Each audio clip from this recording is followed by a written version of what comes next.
Hello everyone, welcome to our new YouTube channel Going E-English, Learning English via Bengali.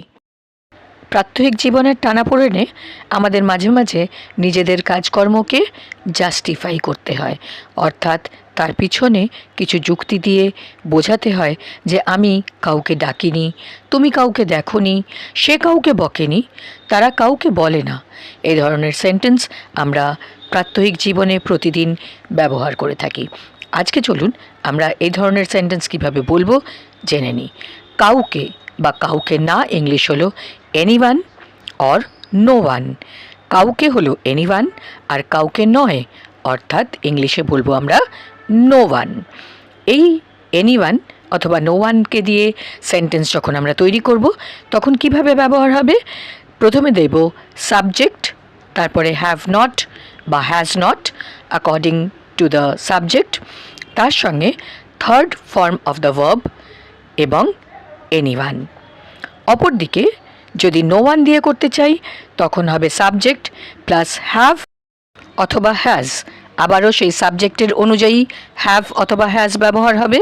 এখানে are not এলো না, কেননা no ওয়ানে already আমার নেগেটিভ ফর্মটা দেওয়া থাকছে, তার সঙ্গে third form of the verb এবং নো ওয়ান। আমরা কিছু এক্সাম্পলের মাধ্যমে এই ধরনের সেন্টেন্সের কনস্ট্রাকশন দেখে নিই। যেমন আমি কাউকে ডাকিনি, I have not called anyone.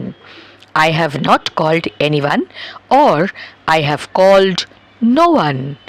I have called no one. নিশ্চয়ই বোঝা যাচ্ছে I হলো ফার্স্ট পারসন সিঙ্গুলার, তাই তার সঙ্গে ব্যবহার হলো have. Now we go to the next sentence. তুমি কাউকে দেখোনি, You have not seen anyone. You have not seen anyone, or you have seen no one. You have seen no one. Now, সে কাউকে বকেনি, He has not scolded anyone, or he has scolded no one.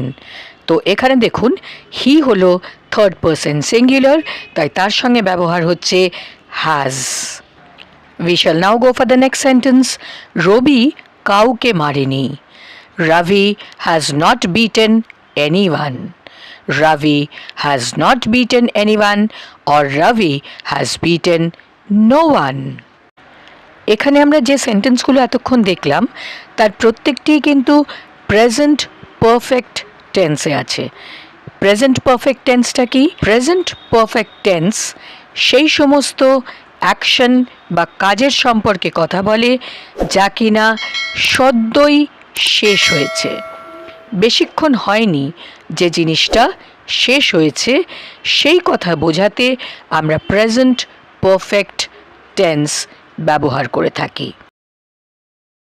স্ক্রিনে দেওয়া সেন্টেন্সটা দেখুন, তারা কাউকে বলেনি, they have not told anyone. They have not told anyone অথবা they have told no one. এবার এই এনিওয়ান অথবা নো ওয়ানকে ব্যবহার করেই আমরা আরও এক ধরনের সেন্টেন্স দেখে নেব, যেটা থাকবে সিম্পল প্রেজেন্ট টেন্স।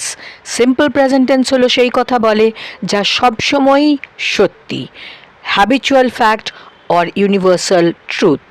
এই ধরনের সেন্টেন্সের প্রথম এক্সাম্পল হলো সে কাউকে সাহায্য করে না, he or she does not help anyone, অথবা he or she helps no one. সে কাউকে সাহায্য করে না অর্থাৎ কখনোই সাহায্য করে না, মানে সাহায্য না করাটাই তার অভ্যাস। So it's a habitual fact, সেই জন্য ব্যবহার হলো simple present tense. Now the next sentence is তারা কাউকে অবহেলা করে না, they do not neglect anyone, অথবা দে নেগলেক্ট নো ওয়ান, মানে তারা কখনোই কাউকে অবহেলা করে না, এটাই তাদের অভ্যাস। এর পরের সেন্টেন্সটা দেখুন, তুমি কাউকে ঘৃণা করো না, you do not hate anyone, or you hate no one. You hate no one, এটা সবসময় সত্যি তোমার সম্পর্কে, that you hate no one. Here comes the next sentence. আমি কাউকে চিনি না. I do not know anyone. Or I know no one. তাহলে আমরা কিছু সেন্টেন্সেস দেখলাম এনিওয়ান এবং নো ওয়ানের ইউজ দিয়ে, এবং এই সেন্টেন্সেস আমরা দুরকম গ্রামাটিক্যাল স্ট্রাকচারে দেখলাম. প্রথমটা হলো প্রেজেন্ট পারফেক্ট টেন্স, অথবা যে অ্যাকশন বেশিক্ষণ আগে শেষ হয়নি, এবং দ্বিতীয়টি হলো সিম্পল প্রেজেন্ট টেন্স, যে অ্যাকশন ইজ অলওয়েজ ট্রু. এই ধরনের ইনফরমেটিভ ভিডিও পেতে গোয়িং ই ইংলিশ চ্যানেলটিকে সাবস্ক্রাইব করে সঙ্গে থাকুন, শেয়ার করুন, লাইক করুন, বেল আইকনটি প্রেস করে দিন যাতে যে কোনো ভিডিও আপনি পেতে পারেন সবার আগে. Thanks for watching.